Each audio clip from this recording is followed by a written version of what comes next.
Okay, good morning and welcome to the joint RAL CGD seminar that is going to provide a discussion of a couple of NCAR scientists' experiences at COP27 from the 11th through the 15th, I believe, of November. So I'm going to hand off the mic to Linda Mearns in a second. But prior to doing that, I just want to make a quick announcement for people that are watching online. There will be opportunity to engage the panel participants after they've all presented about their experiences. And if you are in virtual attendance and you'd like to ask a question of the panel, you can do so through our Slido application. And so on the screen right now, you'll see a QR code that you can scan quickly to get to the question portal. You can also go to slido.com and insert in terms of room #CGD seminar. That will also get you to the same place. Okay, and with that, I'd like to introduce Linda Mearns, who will be hosting this panel.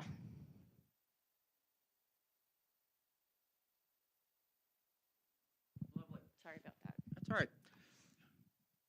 So hi, everybody. There are a bunch of people. I think there are more people online than there are in person, which is fine. That's good.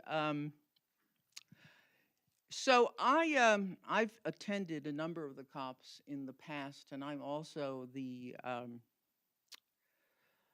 point of contact for the UNFCCC, and I'll explain what the UNFCCC is after a minute. Traditionally, NCAR has not, there haven't been a lot of applications. I determine who goes to the COP, but this time around, I was thrilled to get a whole bunch of applications, which told me that something had changed, something had shifted. So I was really glad that there were so many applicants, and I think something has really, I think the urgency of the science and the politics and the policy has really changed people's interest. So first of all, what is the Conference of the Parties? It's the annual UN Climate Change Conference, supreme decision-making body of the UNFCCC, which is the United Nations Framework Convention on Climate Change. It assesses progress on combating climate change. There are 198 countries that make up the UNFCCC, and it was entered into force way back in 1994. And its ultimate objective is stabilizing greenhouse gases. A lot of NCAR scientists have been in the IPCC, which is kind of, well, let's say it's allied in a sense with the UNFCCC. It was created by UNEP and WMO.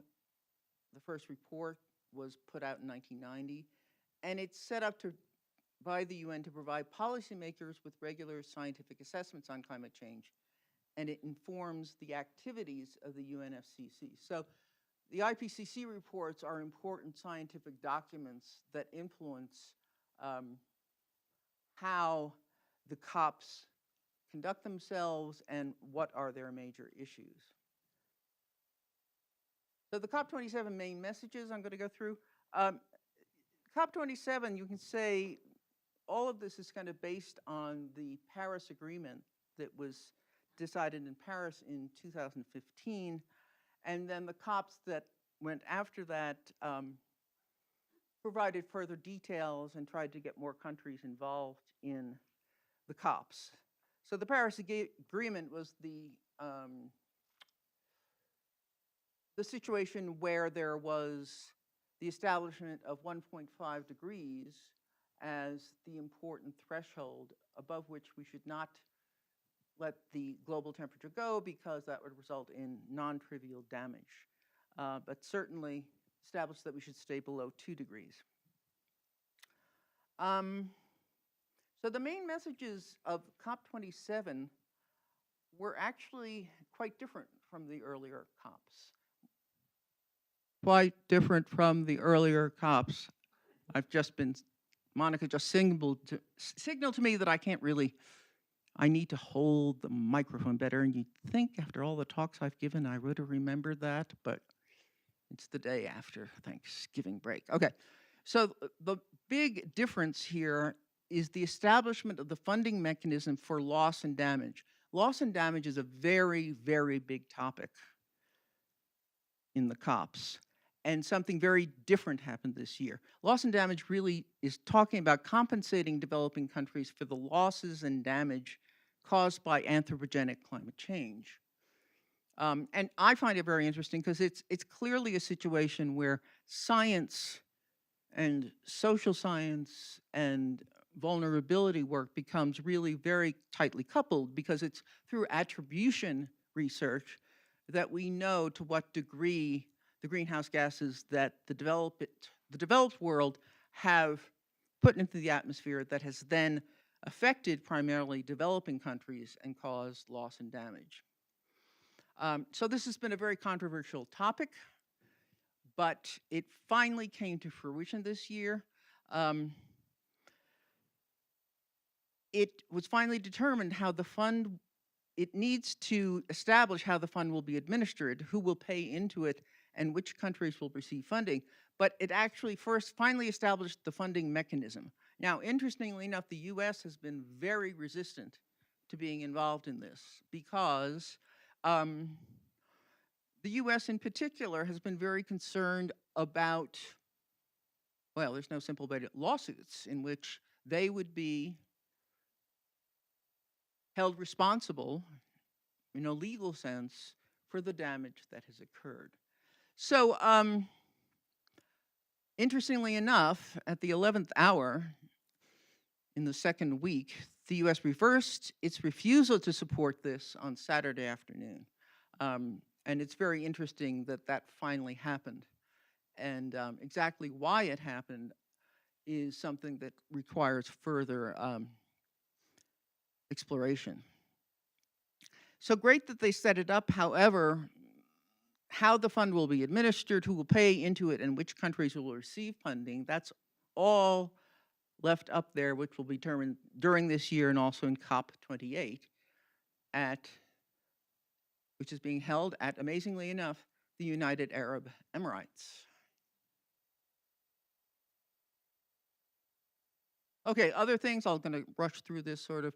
Of course, there was a request that countries that have not updated their NDCs, which are the national determined contributions to reducing greenhouse gases, need to do so by 2023. There was an interesting request by India and some other countries to include a statement regarding phasing down all of fossil fuels. But this was not included, and you would think, how is that possible? Well, in last year's COP, it was the first time that a specific greenhouse gas, coal, was even mentioned. So there's been this strange lack of detail about that stuff. I'm going to rush on here. From the US point of view, there was thawing of the US-China relations, and those two countries, very important, the two major emitters, will start working together again.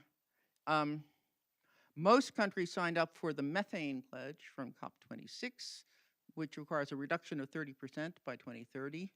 I'm going to skip the climate finance. And there's more commitment of funding for adaptation for developing world has been confirmed, although exactly how much more is going to go into that is unclear.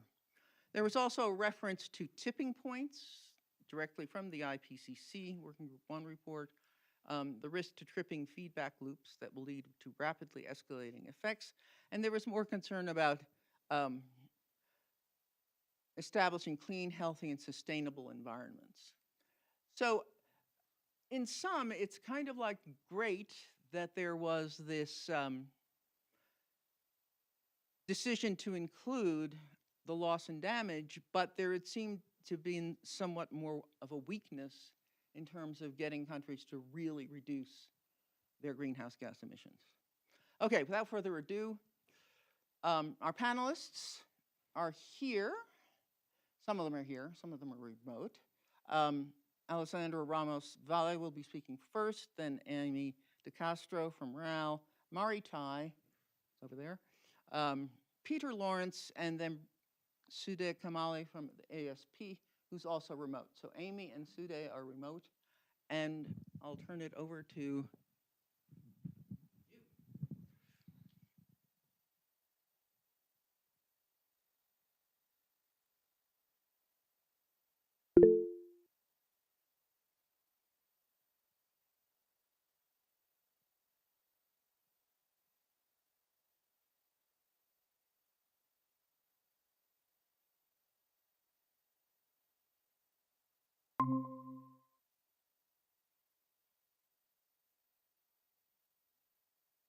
Well, hello. My name is Alexandra. I'm a project scientist at MCube and also the program coordinator for the Early Career Faculty Innovator Program. My colleagues and I have the difficult task to try to convey what it was like to attend COP. So we'll try to do our best here. It really was unlike any other conference that we have attended, and it probably felt like going to 2 to 3 conferences at the same time. And I'm just going to talk about some of the key takeaways that I got from this conference. Um, there was a really strong push for transparency and emissions data, and this happened in multiple talks where some of the speakers discussed new tools on emissions reporting or what can be improved in emissions reporting. And I think there was also a really big push to do this at the country, but also at individual industry level. So not as aggregates, but as how much is a certain location emitting in terms of greenhouse gases, which I think was very interesting and definitely plausible because there were some tools that were showcased at the conference on this, including the Climate Trace project. There was also a lot of talk on adaptation. And as Linda may have mentioned, this COP was focused on implementation.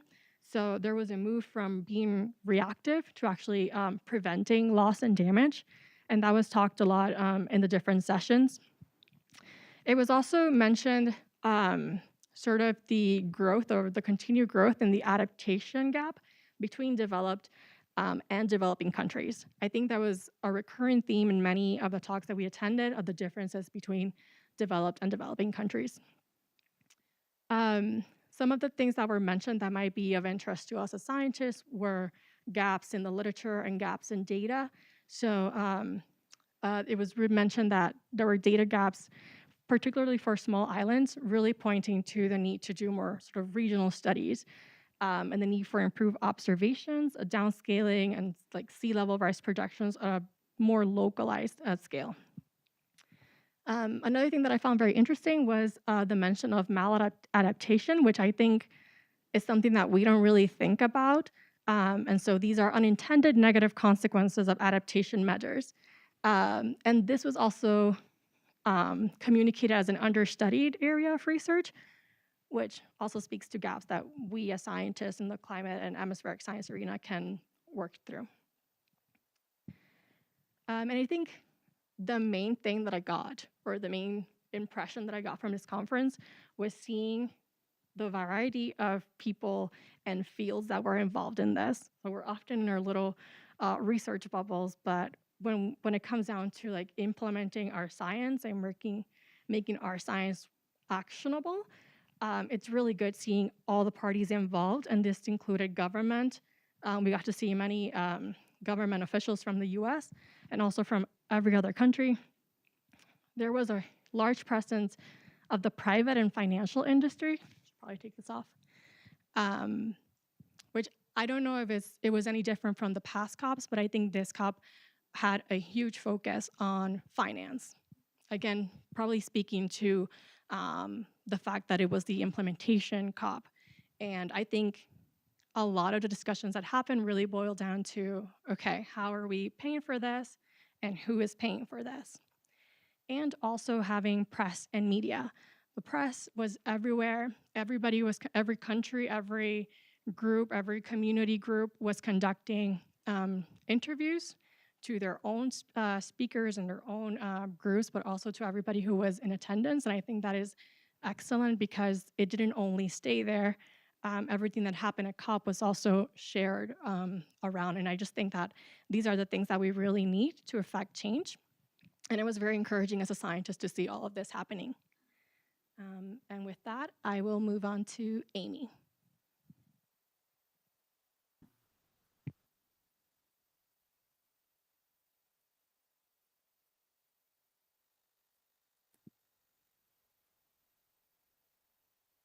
Okay, so Amy, you can share your screen.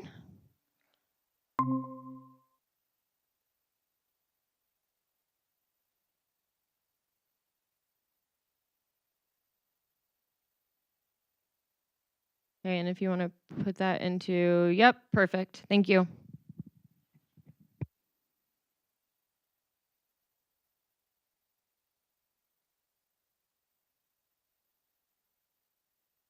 Hey everyone, can you hear me? Yeah. I'm Amy DeCastro. I'm a project scientist in RAL, and not really sure where my bullet points are. Can you see them? They Yeah, are we missing. can't see them. Okay. Oh, there they go. Oh, Okay. Sorry about that. I want to start with just talking about a few broad takeaways. So across the sessions that I attended, there was a pretty big consensus in certain research and data gaps. These were specifically concerning maladaptation, as Alexandra had mentioned, specific to communities due to changing natural hazards, such as drought, vulnerability due to location, political dispute, infrastructure, and an unknown amount of risk. So a lot more research needs to be done concerning and quantifying the risk of these more regional spaces. More observation data is needed. I think this is pretty familiar to most of us in RAL. More observation data to determine the baseline and changing conditions at the local scale, and especially for small island communities. So you can imagine these are really not huge spaces, and finding data sets that are at an appropriate scale and with a long enough record to actually determine what those baselines and changing conditions are is pretty challenging. In that same vein, there's a need for infrastructure, knowledge, and funding to be able to scale climate models from global to local scales to provide communities with more information on regional climate change scenarios. I saw this mostly during the African countries' talks on what they need for actual infrastructure to support their research. And then there are also gaps in our collective understanding of adaptation response at the regional level. So it's really difficult to know, as Alexandra just mentioned, what's happening, what's working, what's not working across the globe. One statistic that I heard over and over, which really stuck with me, is that 3.8% of climate change research is focused on Africa since 1990. So over the last 30 years, the last 3 decades, so less than 4% of that research has focused on one of the areas that is being hardest hit by climate change. And only 0.08% of the funded research has actually gone into Africa. So meaning that it has funded researchers in Africa. So it's problematic on many levels, including that it means that any adaptation solutions are driven by the perspective living in the global north. So there's a mismatch in the recommendations made for adaptation in these spaces because of the funding structure.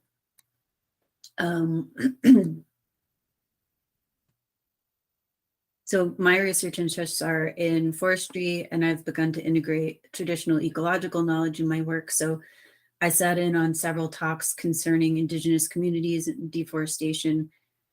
There's a high intersection of carbon sink resources that are stewarded by Indigenous communities. And as you probably know, there's a lot of incentive for these communities to cut down their forests and transition those spaces to agriculture. So I wanted to share the broad message of the sessions that I attended, which are that local communities, they know their environments best. These spaces hold significant cultural and ecological and economic value for them. So to dissuade these communities from cutting down forests, it really helps to provide alternative revenue sources. And these can include carbon credit programs, which are still maybe a little wonky and being developed, or agriculture that doesn't necessitate cutting down trees. So in partnering with these communities, it's really helpful to hold on to that statistic that I just mentioned about the funding structure and how much funding is actually going into these spaces.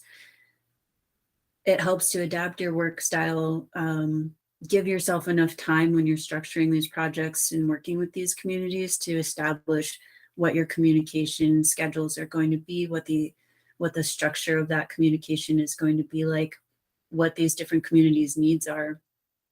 Create an inclusive environment that makes sure that all of the stakeholders within the project, including people at the lower levels of these communities, are being involved in the discussions that are going to affect them. And then exercise trust and giving up complete control, because you can't anticipate everything that's going to happen, and especially in a space where we don't live or aren't familiar with. And so you have to have a significant amount of trust in the people that are actually there, boots on the ground, and working on these projects with you. Hopefully that all makes sense. The last thing that I wanted to mention was Ukraine's hopeful pivot to green energy. I think their booth had some really impressive pictures of what's happening in the country right now. You can see on the left-hand side, this is a missile that landed in a cow field. And on the right-hand side is a segment of a tree that had been torn up. That red circle, it's hard to see, but there's a bunch of debris embedded in that tree. Their energy infrastructure is completely obliterated. And so I thought it was really impressive that the thing that they were focused on, and I know that this is in the context of the conference, but despite the severity of what's happening right there, they're hoping to use this as an opportunity to pivot to completely green energy in the future. And so I just want to offer that as a takeaway here, just to say that as dire as things could feel, and as extreme as they could feel, there's always that opportunity to turn it around. And so I think that they're sending a pretty hopeful message there by trying to transition their energy system. And I think we could all probably take something away from that. And that's all I had to share. So I'm gonna hand it over. Yep, and we have Mary next. Mari. Mari, sorry.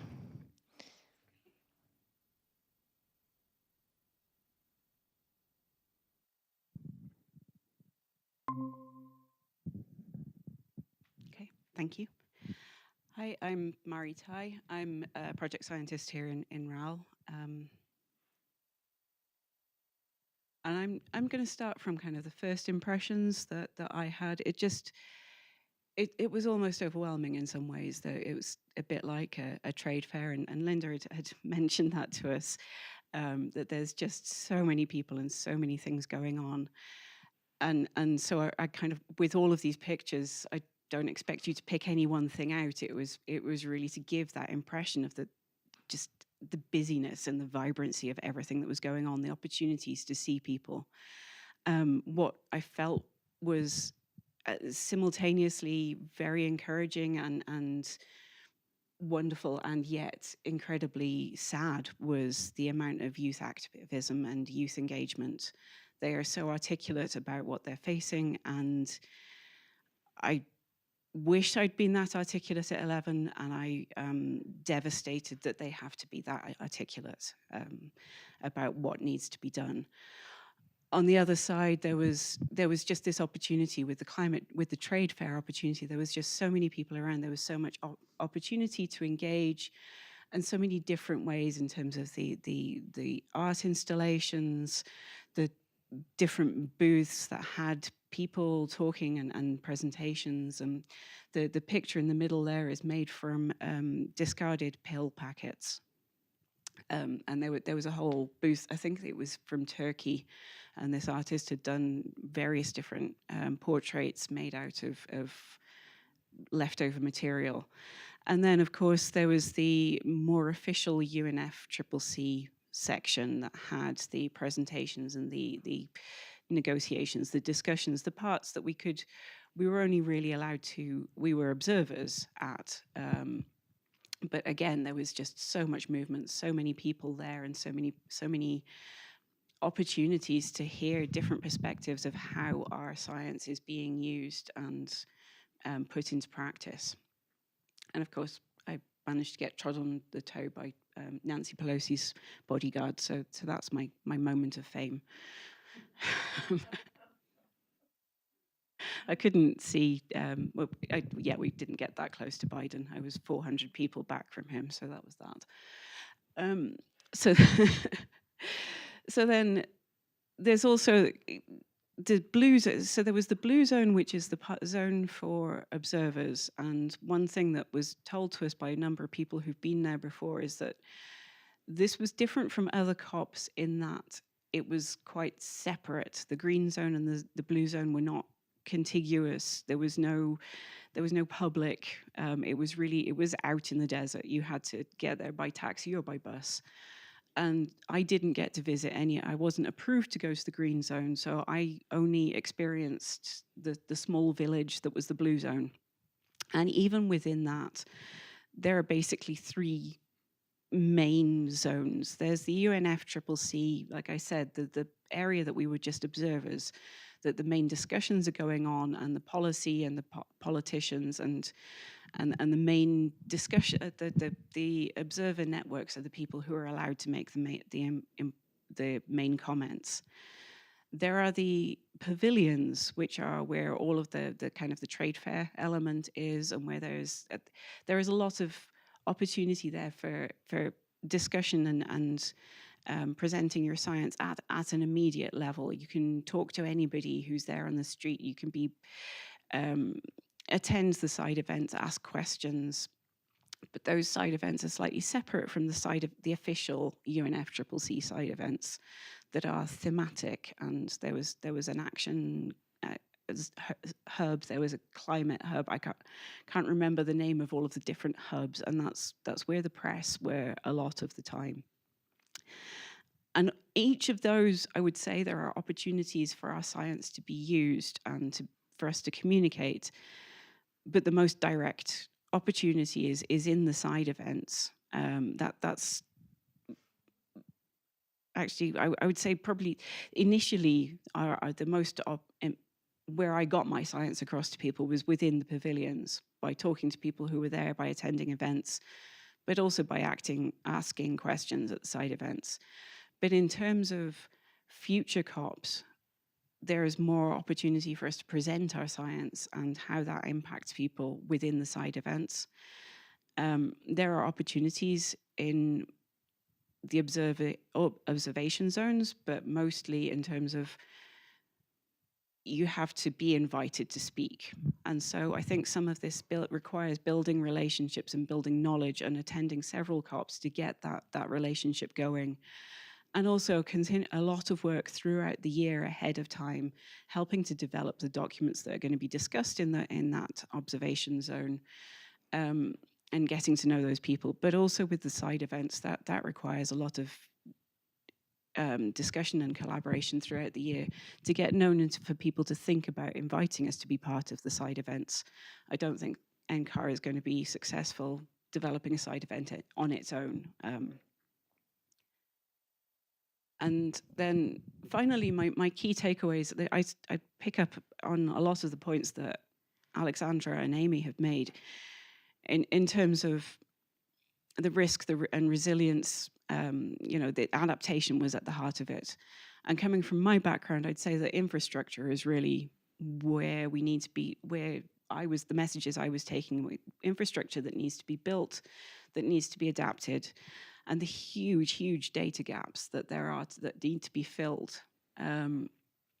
Not just by sending our blessings from on high, from the Northern Hemisphere, but we need to find ways of engaging with the Global South and finding how we can support that knowledge and transfer and how it can be developed in locality. One of the presentations that I attended was, again, it highlighted how such a pitiful amount of research has been funded in Africa. And they said they don't have the physical infrastructure to be able to do the kind of climate models that they need. But something that's coming online, so some of the cloud services that are available where the climate models are running, that like we are doing, hosting data in with Amazon and others, is really helping them support to be able to do their own research and develop those skills and not have to have the reliance on a stable internet connection that will allow them to be able to run, and stable power that will allow them to run those models themselves. And then the other thing that really struck me was how we go about moving forward. We're not going to change the UNFCCC process because that's kind of at a high political level. But some of those conversations that need to happen in the pavilion zones, and we need to maybe start engaging people that we wouldn't otherwise, that we haven't worked with. Some of the UAE is hosting next year, and we need to be working with them more closely. We need to be working with the oil companies, and because the people who are part of the problem need to be part of, help develop solutions too. And one of the reports I picked up had this statement that form a collaboration that surprises or even shocks people. An unlikely alliance that has a shared objective. And they said you don't have to have the same method of getting to that end goal. You just have to have a common goal in mind, which makes me think there are ways of building trust. We work with reinsurance and insurance companies. We can build trust with people who are making those decisions, who are working in those countries.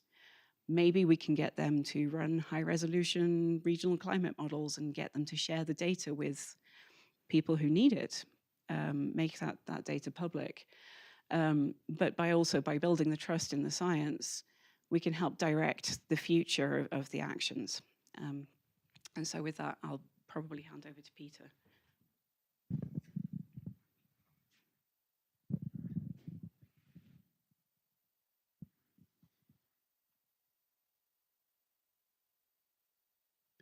Great, thanks. So I wanted to start off by saying that the five of us didn't really know each other very well before we started.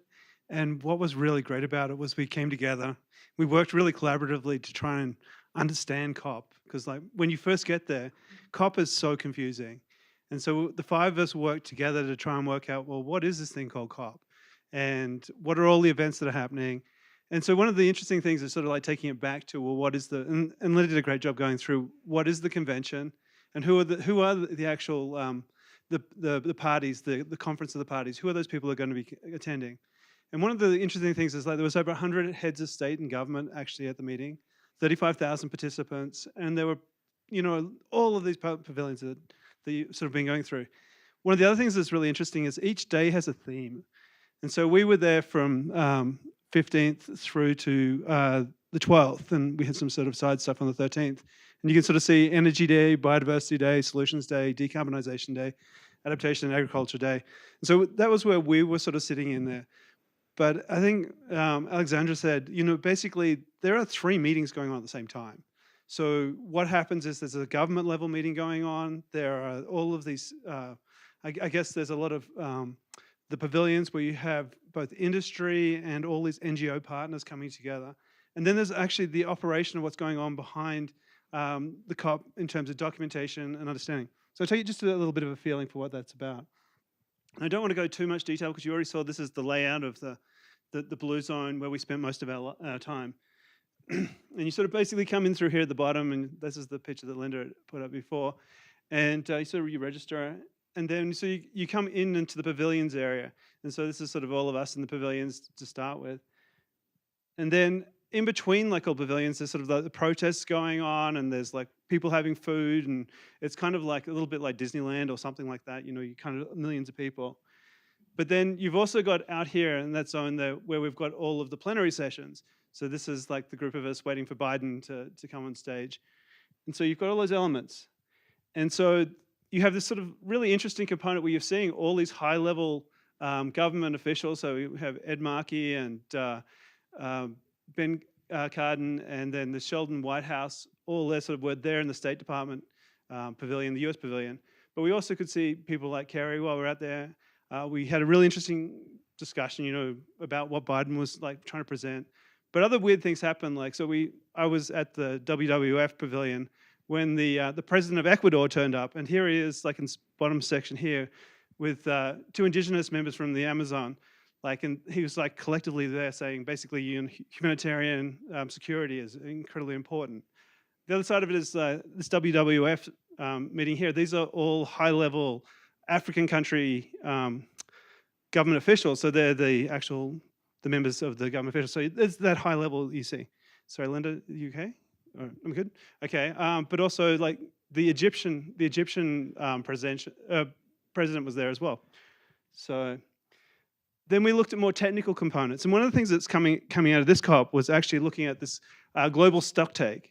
And so we were able to be involved in these roundtables where we could actually talk and give contributions to this global stocktake. And there was basically looking at mitigation, responses measures, adaptation, losses and damages, and then implementation, support, and finance. And finance was a really big part throughout the whole COP, which was really interesting. You had a lot of people talking about how they were going to monetize or make money out of like carbon credits and all those sort of things, which is kind of weird. But it was kind of weird.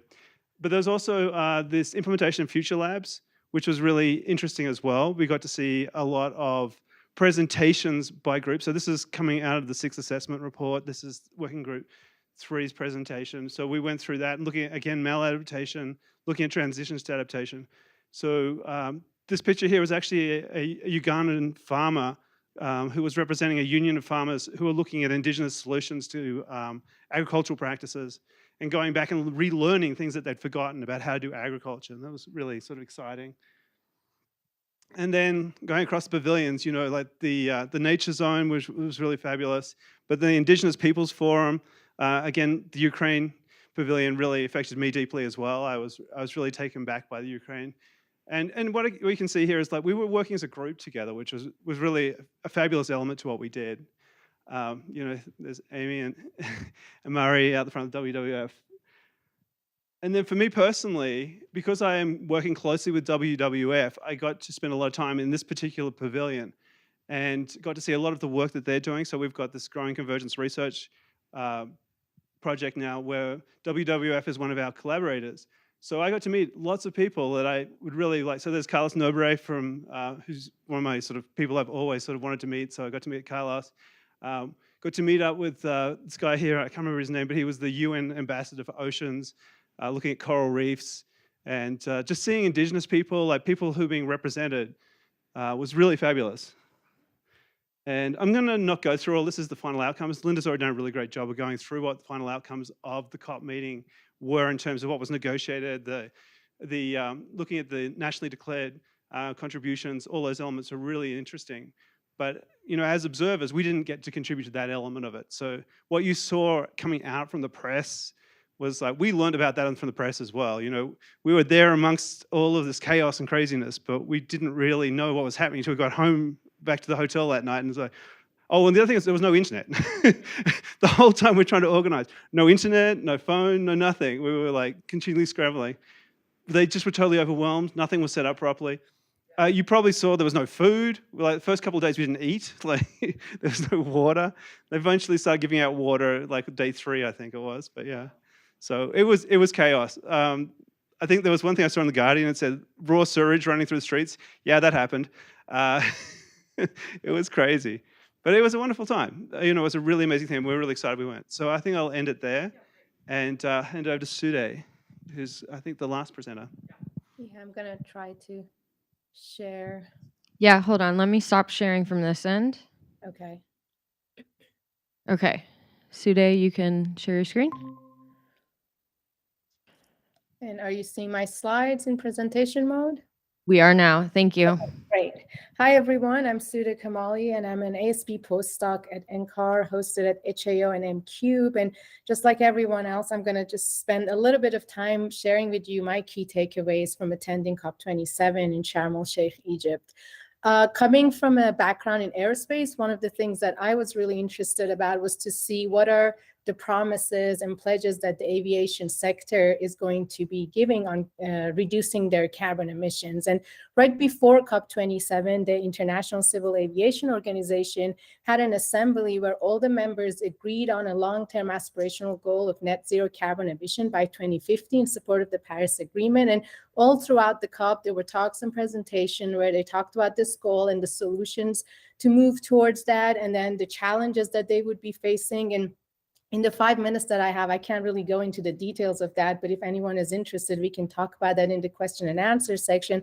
But what it boiled down to was that there's a requirement for a lot of investment. And then there's also the fact that there's a large gap in infrastructure and technology between developing and developed countries that if we want this to work, we need to fix. And another thing that really grasped my attention was just the embracement of renewable energy. There was no need anymore to convince anyone that we need renewable energy or switch to green energy. All countries, even countries that have historically been really stubborn in moving towards renewable energy, and countries that are large oil producing countries were embracing it. You will hear terms like the Saudi Green Initiative, the Middle East Green Initiative, and I think it's really hard for these countries to switch to embracing renewable energy, but they had, whether it's because they're realizing it's actually a good business move for them to use renewable energy for their growing population at home and then sell more fossil fuels, or if it's because of the fact that they're feeling the impacts of climate change. These are areas that are arid, dry, they're dealing with severe drought and extreme heat waves. I think the highest temperature, one of the highest temperatures recorded on Earth was this August in Shush, Iran. So whatever the motivation, it was really encouraging to see the embracement of renewable energy. And on the concept of loss and damage, that was one of the hot topics in this COP. Everyone's talked about it. And the only thing that I wanted to add was that going to the negotiation rooms and then talking to delegates from different countries, one thing that really stood out to me was that labels mattered. The developing countries wanted developed countries to accept that this is a reparation. They did not want charity or help. They wanted developed countries to accept their responsibility in the historical pollution. And of course, developed countries did not want to accept that as a reparation. There were countries that were saying they will not come to negotiation tables unless this is called a help, because they were worried that they will leave themselves vulnerable in the future for other legal actions. And then for adaptation, one thing that was again being brought up a lot and a lot of focus in this COP, and I wanted to mention it because I think it's very relevant to a lot of the work that we're doing here at NCAR, was the focus on early warning system and systematic observation. There was a lot of discussion, just like Amy, Mari, and Alexandra mentioned, about a gap of data and observation. And I'd like to add that in addition to island nations and African nations, there's a lack of data in the Middle Eastern nation as well, whether it's because of lack of transparency or just because there's not a lot of funding being put into that, or there is that gap of data. And also the fact that a large population of Earth don't have access to early warning system that we know works and saves lives. And so a $3.1 billion plan to achieve early warning system for all by 2027 was approved during COP27 that I think is great. And I know that there's a lot of science being done in EOL, RAL, MCube that's relevant to that. And then I just wanted to finish with a brief mention of the Fossil of the Day Award, which is an award that is daily given out by the Climate Action Network, which is a group of non-governmental organization environmentalists. And they the award is given to countries who are the best at being the worst or doing the most at doing the least. So whether it's their halting negotiations, or whether because of human rights issues in their countries, or the fact that they're manipulating data to show that they're doing more than they really are doing to combat climate change. They call them out on that, and it's a interesting and nice way to end the day. As you're leaving, you see the Fossil of the Day award, and sometimes it summarizes the negotiations for that day for you. And they have a kind of fun with it. You have the a person dressed up in a dinosaur suit, and they play the Jurassic Park music theme. And although it's fun, it's actually very it's really important that they do call out these countries on that. And with that, I am going to stop sharing and pass it on to Linda so that we can have some time for question and answer. Okay, thank you. So we'll open up to questions in the room, and we have a couple questions that have come in online. So if you're in the room and you have a question, raise your hand, but I might read a couple of the ones that have come in online. Let's start with the people in the room. Okay, anybody have a question? Okay, Dan.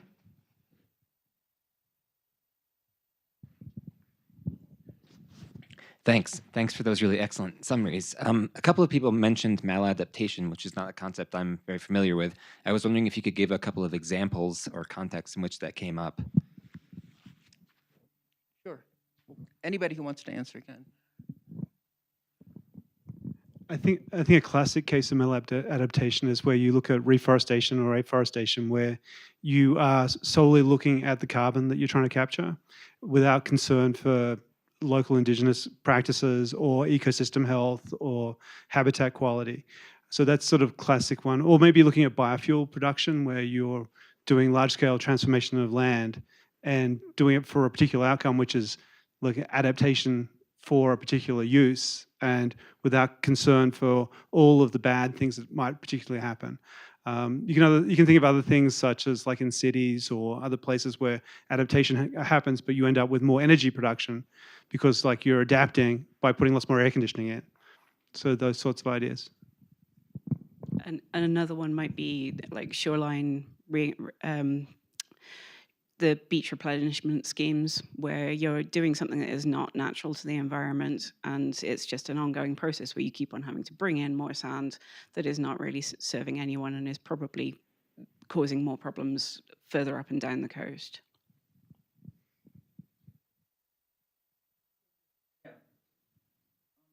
Okay, so this is from Petronel. So I might have missed the reason, but why will NCAR not be able to get a site event? I've been part of several site events from the Netherlands with KNMI, the Dutch Met Office, and also in collaboration with other institutes in the Netherlands, such as a group of institutes. So I guess question is why that won't work with NCAR? Yeah, that could work. Actually, we did try to I put in an application for a side event involving a number of people at NCAR. I wasn't surprised that we did not succeed this first time out. I think for one thing, they really want you to collaborate with other people who have submitted their applications, and we didn't quite succeed in doing that. The other thing, it's very difficult to get one without really having a strong developing world angle. So I think we need to sort of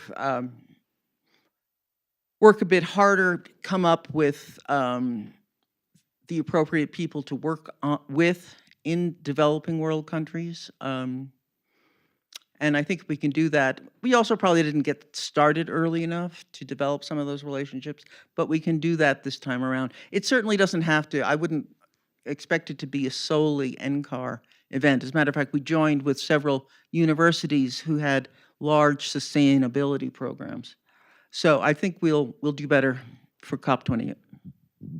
Thank you. And Andy Wood has a question. Yeah, thanks for sharing the perspectives. Really interesting. One thing that seems to come through clearly is that there's a lot of demand for kind of localization and downscaling of information to smaller places. But along with that, did you get a sense that there's a lot of interest in more kind of global scale modeling of the type and projections of the type that NCAR does? So more CMIPs and more of that big scale effort? Or is it now that there's enough of that that's happened and what we really need to focus on is bringing it down to be locally relevant?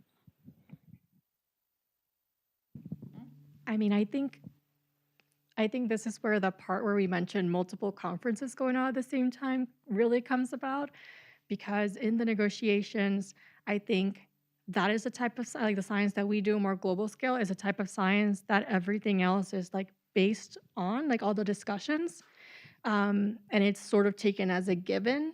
Whereas when we went to the pavilions, we were talking to a lot of community members, local NGOs, and they were focused on their own region. And so I think that's where we see kind of those two things coming up, where maybe global scale is more of this is the science, this is the premise of what we're doing, and all the policy and politics that comes with that. And then all the NGOs and community groups were really thinking on a more local basis and what they can do in their own communities. That makes sense. Do you want to add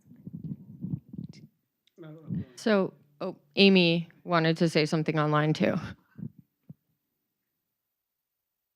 Yeah, Alexandra basically said it, but my understanding is that the need for more regional information is because that's the level at which you can have most impact for communities. And so if you're able to scale those models down to a local or regional scale, that can be really helpful for them moving forward and making decisions for each individual community. So it's not that the global scale models aren't necessary anymore, but there is just a further need to be able to scale them down to that level. And I guess my thinking is also, the local decisions, and there is the need for the local data, but what the global models almost need is to be able to assimilate some of that local information. So if people are putting in their local adaptation, they're planting the different forests or whatever they're doing, how do you assimilate that to understand what the global impacts are then? Yeah, and just to follow up on, because those are really great answers to that, was that the global stock take was an official thing that the UNFCCC is undertaking for the next COP, and so that's very much a global thing. And one of the key elements we talked about were the uncertainties in the carbon cycle, uncertainties in ecosystems, and uncertainties in terms of adaptation measures or mitigation measures. So there is still a very strong global perspective to try and get some of the uncertainty constrained, or at least, I guess, detailed and attributed, so people understand why there's uncertainty. It might not necessarily that we can provide the total answer, but understand why we don't know something. But then reflecting exactly as others have said, in the pavilions where you're dealing with NGOs or you're dealing with country level, it's very much, downscaling. How do we take this information and make it relevant for planning processes, for infrastructure, for bringing in place the financing instruments? One of the big things is the whole idea of carbon credits. And so there's a whole market in carbon credits. And so all this money's rushing to carbon credits. And without an ability to say, well, what are the uncertainties? What are the impacts going to be on people who live in Africa if everyone's racing to get this carbon credit out of a piece of land? And one of the things that I really liked was I was in one of the global stock takes, and there was a farmer from New Zealand. And he was like, so if I'm a farmer and I've looked after my land, I've got all this soil carbon and I've kept my trees, I now have a liability, because if anything happens to this, I'm going to lose that carbon, right? The guy on the farm next to me, or the woman on the farm next to me, denuded the place, cut all the trees down, no soil carbon left. They've now got an ability to get credit for any new carbon they take up. How do you deal with those inequities? And those sort of inequities are really important. So it's sort of like, the global scale up here, but all the way down to the individual farmer level is really important, or the landowner. And tenure was another thing that came up again and again and again. Let's try to get to another question. About a dozen questions coming in online. So yeah, I'm gonna pick a couple of the ones that I think can maybe admit to shorter treatment. So this is for Sude. When you say that it has been approved for 3.1 billion for early warning, where is that coming from and how is that to be distributed? If you have any information on that. So all I know is that the UN agency and partners drew up the plan, and they had a statement that 50 countries have signed it. And so they're going to have to work together, the UN, the governments and partners, to see exactly what the details of where the money is going to come from and where it's going to go. They approve it usually, but as Linda said, it could take months and even up to the next COP to really get the money and delegate it. And usually they set up loans for developing countries. I don't know if this is going to be in the shape of a loan or if it's actually going to be money given to them. That's all I know for now, Anna. I think that question was from Anna. Yeah, it was. Okay, so a couple that I think maybe can be treated together. So one question is, was there any kind of decrease to the seriousness of COP, given that it's a meeting to address climate change, and the next meeting is proposed to be in the UAE, a country whose very existence depends on fossil fuels? And there's also the question of whether or not environmental issues and having COP in Middle East has actually drawn more attention to climate issues. So I don't know if somebody wants to comment on that. Anybody? So Sude has her hand up. I'm just going to quickly say that if we want solutions to take place and we want change, we need to have everyone at the table, even if it means the highest polluters and whether it's been historically or new. And so actually bringing in those countries who are engaged in maybe the highest production of oil and then putting them at the center of all of this, it does help. I do think the fact that I mentioned that there was so much representation of Middle Eastern, especially the Arab countries in this COP. And I think it was because it was in Egypt. It was a country they can get visas easily to, they can travel to, they know the culture. And then just that spotlight made them all bring up all of this discussion of green energy and all of that. So just actually going to these countries, I think it does help for sure. But I would like to hear what everyone else thinks. Yeah, Amy? Yeah, I would just add that this was something that we talked about early on because we weren't able to pick up our badges and the conference didn't quite begin until Monday afternoon. And so most of us had Monday morning to talk about to meet each other and talk about what we thought about being there. And it was, for me personally, it made me a little bit squeamish to know that I was contributing by traveling there and contributing to greenhouse gases, and use of energy, and to be there and have that footprint. It was a common feeling between everybody in the group that it's a consideration, right? That you're contributing to the thing that this conference is focused on.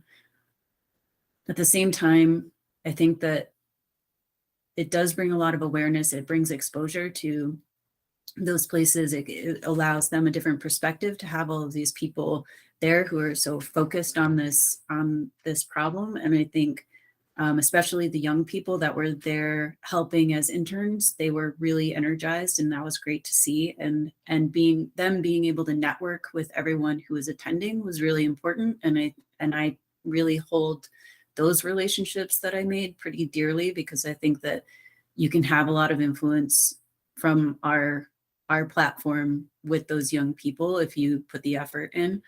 And I've waffled a lot on, there have these conferences in person. Could you reduce all of that energy usage by having them be hybrid or just online? But I'm not sure that there's a great answer to that yet. I don't know that you're going to get the same amount of energy and interaction when people are online. So that's just my 2 cents, but it is definitely on our minds. Yeah, that's a very complicated issue. Where goeth the UNFCCC? Anyway, we're unfortunately out of time. If any of you, either online or in the audience, are interested in thinking about participating in the next COP, please contact me. And also, you know, I think there will be opportunities for more of NCAR's research to be made perhaps more directly applied to the context of the UNFCCC. And thanks very much for coming. Yeah, thank you. And Thanks for our remote people and for Monica for handling all the technical stuff. Thanks you're very welcome. much. Yeah, we do have a couple of additional questions online, Huh? so I propose that we send those to the panelists along with the questions that came in, and you guys can perhaps address those and send answers. Very good. Yeah, to the online participants. Great, thank you. Thank you all.